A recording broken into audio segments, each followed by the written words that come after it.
Hi everyone, so for today's lesson we'll be doing Lesson 5, The Miracles of Jesus.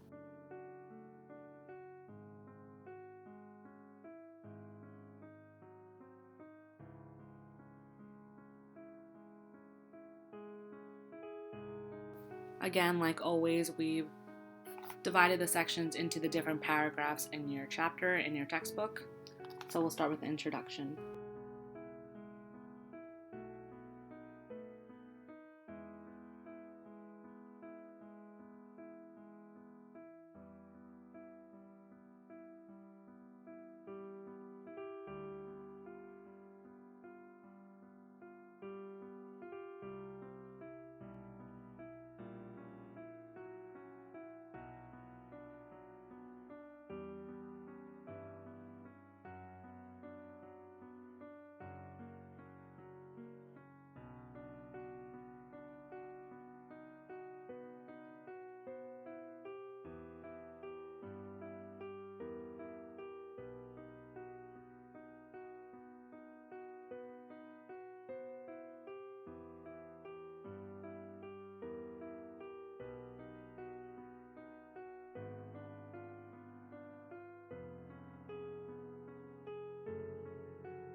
Introduction.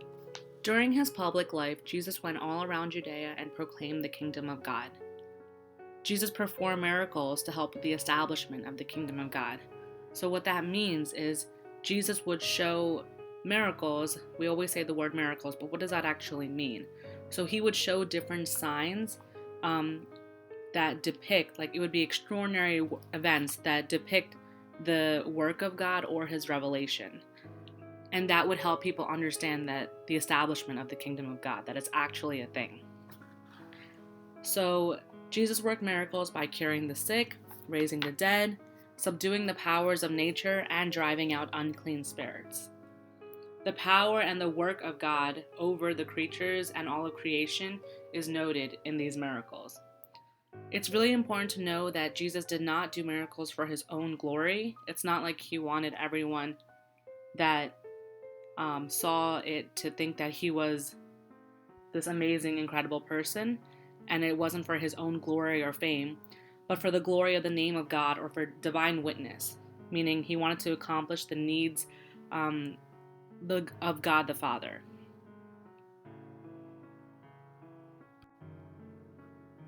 The miracles in the Gospels. All four evangelists, so that's St. Matthew, St. Mark, St. Luke, and St. John, they all describe the miracles of Jesus. St. John tended to use the word sign instead of miracle, but they all are talking about the same thing. The works of Jesus are the works of the Father, and these miracles that we are shown are the signs of the kingdom of God. The one miracle that we should know is in all books of the gospel is Jesus multiplying the 5 loaves of bread. The other thing about miracles is no matter what the miracle is, you can most likely put them in one of 4 categories. So these 4 groups that you can divide these miracles into is 1, miracles relating to nature, 2, curing of the sick, 3, driving out unclean spirits, and 4, raising the dead. We'll go into these different groups in detail on the next slides. Miracles in nature. We all know prior to the Gospels in the Bible that Jesus had power over nature, but only with these miracles do we actually see how much power and how much everything and everyone, every part of creation answers to God. So these few that are listed here, Jesus stills the storm, Jesus walking on water, changing water into wine, which is Jesus' first miracle, and the multiplication of bread, which is the miracle in all 4 of the Gospels. These are all examples of miracles in nature. I would use this opportunity, if you're a teacher, to pause the video and you can talk about all 4 of these into more depth. I'm just going to move on and keep it brief. Curing the sick. I think this particular category of miracles is one that we often think of when we think of miracles. So there are several miracles of curing the sick in the Gospels. St. Matthew states in Matthew chapter 4, verse 24, "They brought to him the sick, those who were afflicted with various diseases and pains, those possessed with demons, epileptics, and paralytics, and he cured them." This notes the wide range of people that Jesus cured. There's also a few special instances of Jesus curing the sick that we see in the gospel, a few that are noted on this slide. So curing the leper, a leper pleaded to Jesus saying, "Lord, if you choose, you can make me clean." Jesus stretched out his hand and said, "I do choose, be made clean." This is seen in St. Luke chapter 5, verses 12 to 13. There's also another instance that Jesus cures a woman who was having a hemorrhage, which is a woman who was bleeding. This woman touched the fringe of his clothes with faith. The power went out of Jesus and she was cured of her disease. And then on another occasion, Jesus cured 2 blind men who came after him crying, "Have mercy on us, Son of God, Son of David." And that's from St. Matthew chapter 9, verse 27 to 31. The main thing that I want to take away from this is not just that all these people were sick, but all of these people, you can see their faith. They were outwardly speaking upon their faith and their belief that Jesus would actually cure them.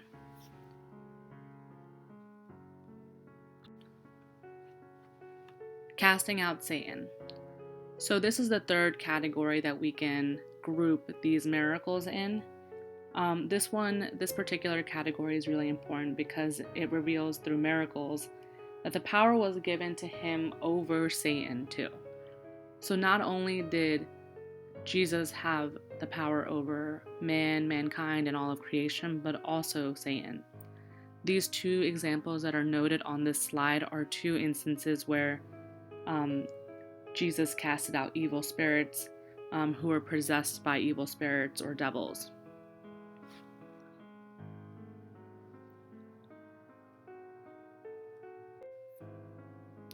And lastly, the category of raising the dead.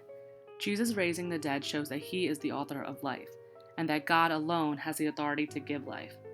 By giving life to the dead, he revealed to the world that he is the Son of God. There are 3 examples of Jesus raising the dead on this slide.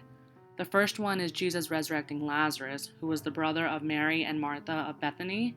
He was also a friend of Jesus, and he was raised 4 days after his death. This one is particularly important because it also shows Jesus in a humane form, because the Bible does state that Jesus wept when he found out that Lazarus died. The second example is Jesus raising to life the daughter of Jairus, which can be found on St. Mark chapter 5, verse 21 to 43. And then also the son of the widow of Nain, which can be seen in St. Luke chapter 7, verse 11 to 17. So again, this would be a great opportunity for the teachers to pause and kind of give a little bit of the backstory to all of these stories for further understanding for your students.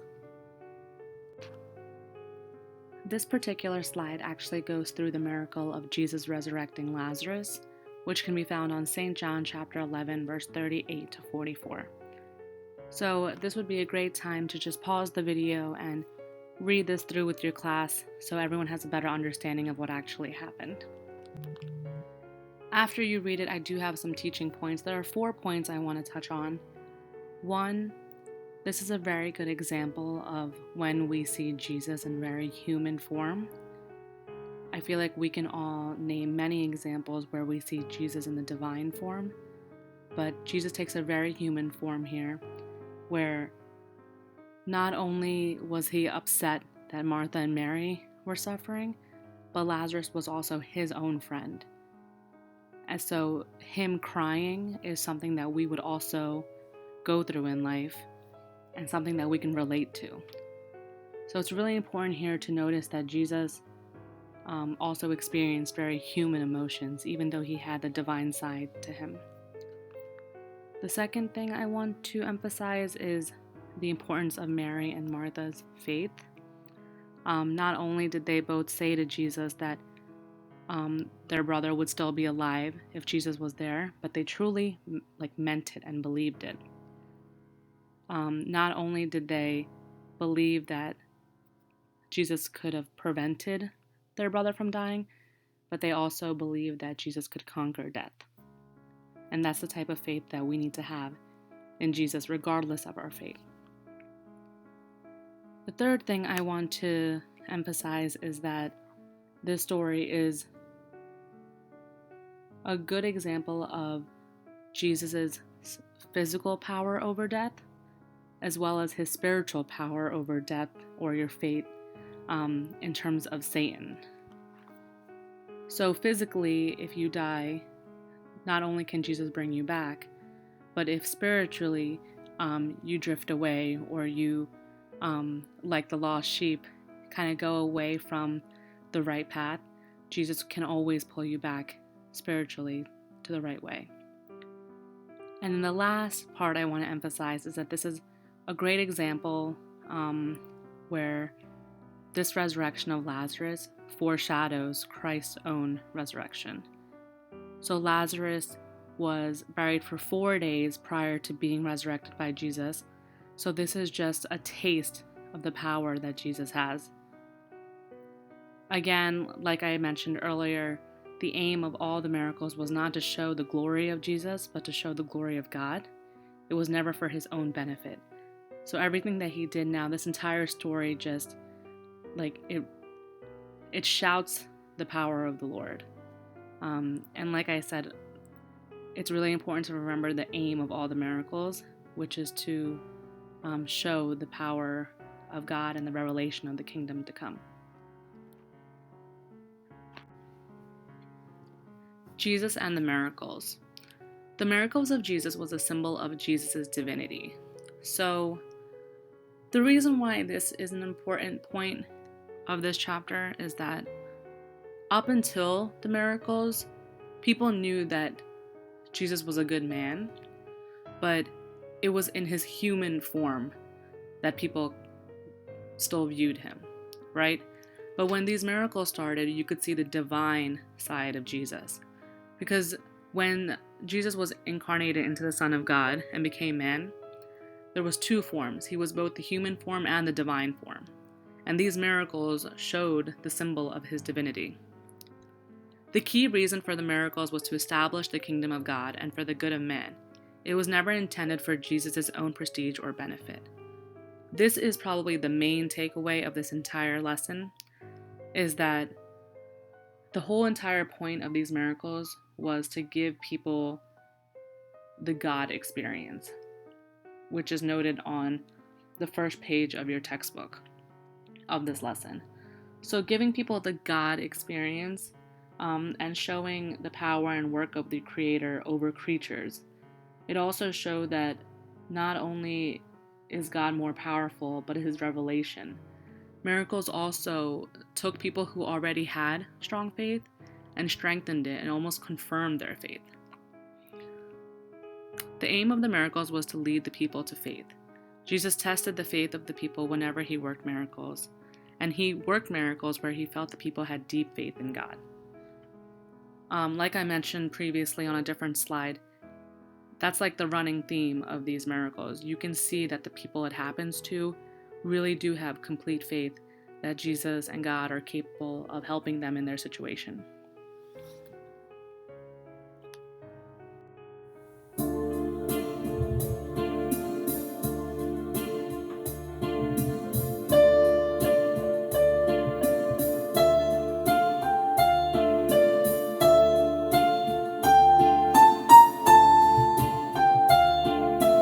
Lord, who fed the 5,000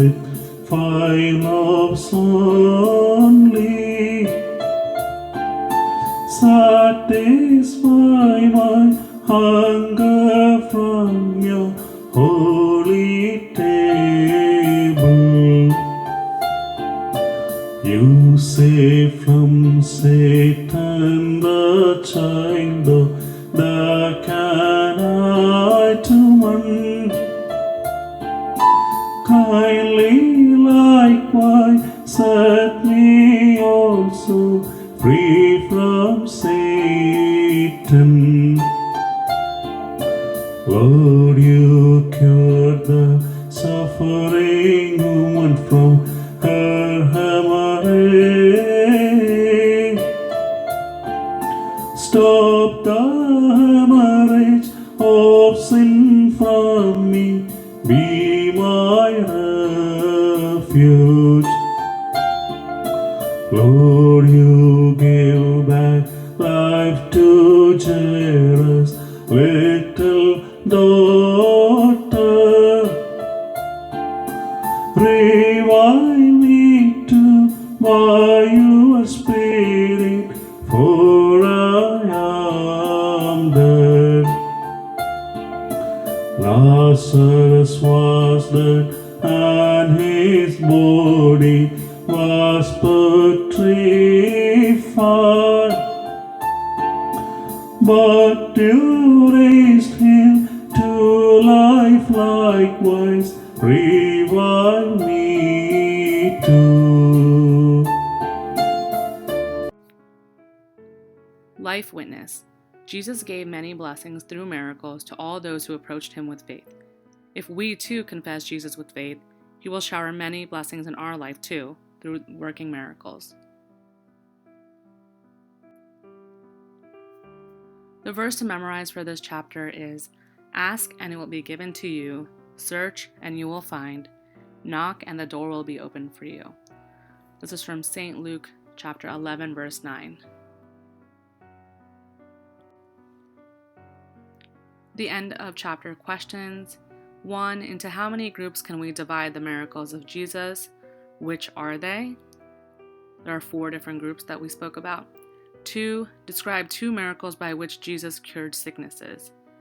I think this is a good time if the teachers have time in their class to name the 4 groups and then name like 2 or 3 miracles per group to kind of go with question 2. Number 3, what did Jesus reveal by raising the dead to life? And 4, what was the aim of the miracles of Jesus? That last question is really summarizing the chapter and the biggest takeaways. And then lastly, we have the activity for this week. I know we spoke about so many different types of miracles and examples of miracles through this chapter, but there are so many more to choose from and to read about, so we do want you to find another example that we did not talk about and then put them into one of the categories that we described of. So it would be either the relating it to nature, curing the sick, driving out the unclean spirit, or raising the dead. Other than that, we'll see you next week.